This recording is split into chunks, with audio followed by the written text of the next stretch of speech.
Oras na para kilalanin natin ang mga cute at maliliit at matatalinong isda. Pero bago yan, panoorin natin ito.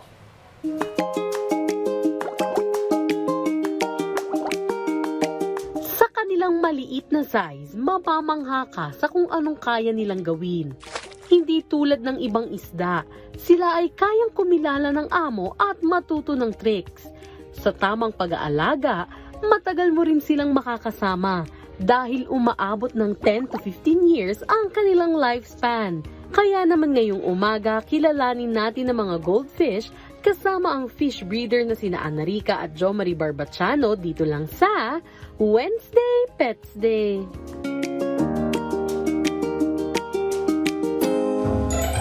Welcome po sa RSP Anarica and Jo Marie. Hi!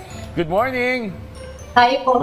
Good morning po. Alright, ma'am, sir, paano po kayo nagsimula maging breeder ng goldfish?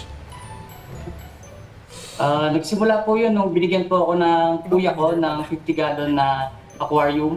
Then, nasa BPO po kasi kami noon Lagi kaming stress. Naisipan namin bumili ng goldfish. Hindi namin na-realize na male and female pala siya. Then, after sa Facebook, nakakita kami ng mga tutorials paano sila i-hand breed or natural breeding. Sinubukan namin. Doon po nag-start. Okay, ilan taon na yung pinakamatandang goldfish na meron kayo? Since breeder-seller po kami and nag-i-import po kami from Indonesia, wala po talaga tumatagal sa amin mostly. Pero yung pinakamatagal po namin goldfish ay yung Sakura Rancho namin na 1.5-year-old na po sa amin.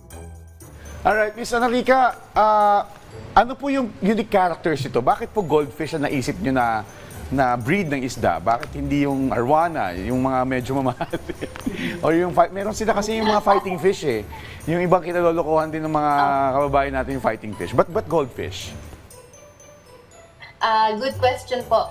Ang first impression ko po talaga sa mga goldfish ay sobrang cute po nila. Lalo na po yung naka-flash ngayon sa screen yung mga rancho po.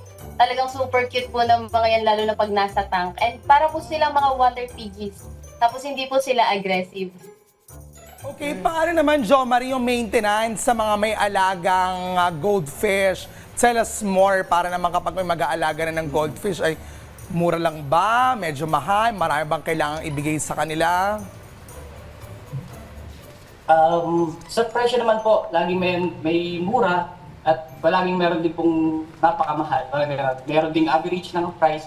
Pero sa maintenance po, madali lang naman kasi mostly kailangan mo lang alagaan yung quality ng water. So, kailangan ng consistent na water change po.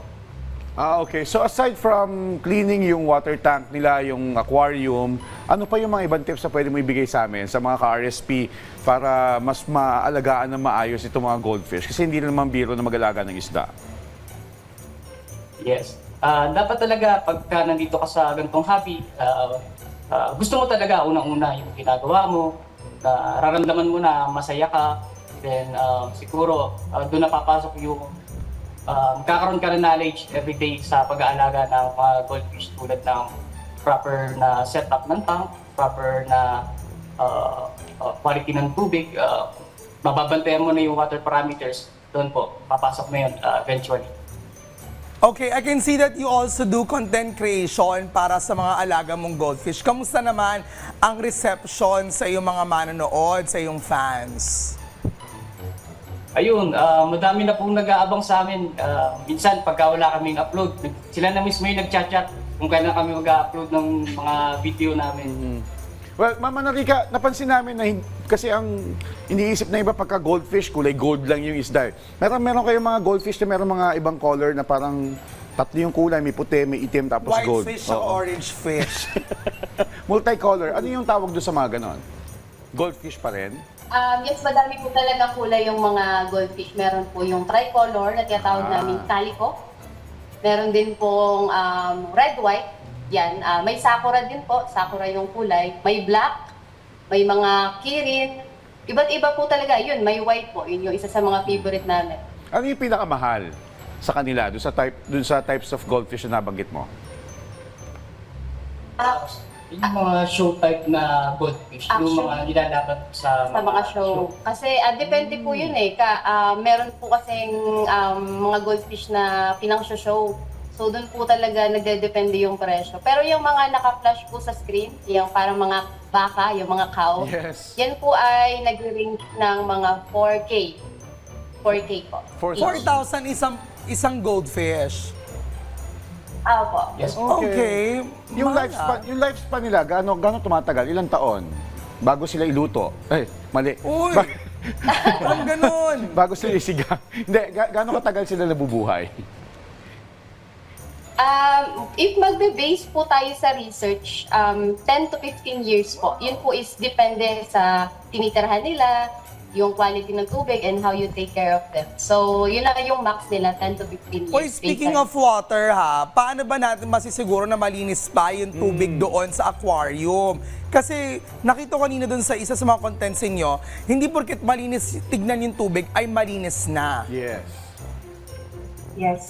Yes po, tama po. May tinatawag po tayo mga water tester kit. Yun po talaga yung ginagamit namin para malaman kung safe pa ba yung tubig or okay na siyang lagyan ng fish, gano'n. Yun po kasi with chemicals ilalagay sa tubings. Then doon mo makikita after 2 minutes, 3 minutes, 5 minutes kung ano yung result.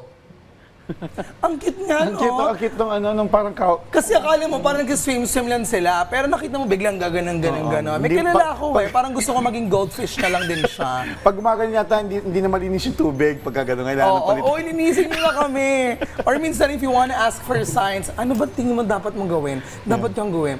Dapat ko na bang isumbong si Gilbert? Kasi ganito. Hindi, ganun gumagano yung Gaganon fish. siya, hindi. Wag, Oo, wag. wag. Oo, ayun. Si Gilbert po ang aking pet. My favorite. And lastly po, sir, ma'am, ano po message niya sa mga gusto o may currently na alagang goldfish base po sa inyong experience as a breeder? At saan po nila kayo pwedeng kontakin? How they can follow you as well, your social media accounts? Yes po, pwede nila kaming i-message sa mga gustong magkaroon ng goldfish or gustong mag-start sa goldfish hobby. Pwede nila kami i-message sa aming page, Barako Goldfish. And sa mga hobbies na enjoy the hobby lang, kung ang ating fish ay hindi maba ang buhay, sadly, part talaga ng hobby yun. So don't give up. Okay. Gano'n na kayo katagal, Anarica and Jo Marie, na mag-partner? Magna 9 years na po kami this Okay. October. Mag-apat na taon na din kaming kasal. Yes. 4 years na. Sa okay, 4 years na rin ba kayo nag-aalaga ng goldfish? Magto 2 years pa lang. Mag 2 years okay. pa lang.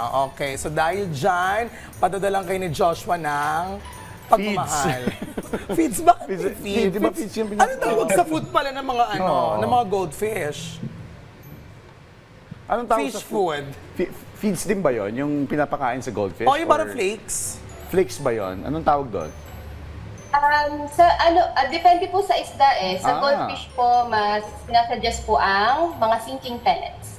Sinking pellets. sinking Pellets ang pala, di pala galing. feeds. Okay. Ayun. And that, thank you so much for your time, Ma'am Anarica and Sir Jo Marie Barbachano. At syempre, sa inyong mga goldfish. Thank you. Thank you.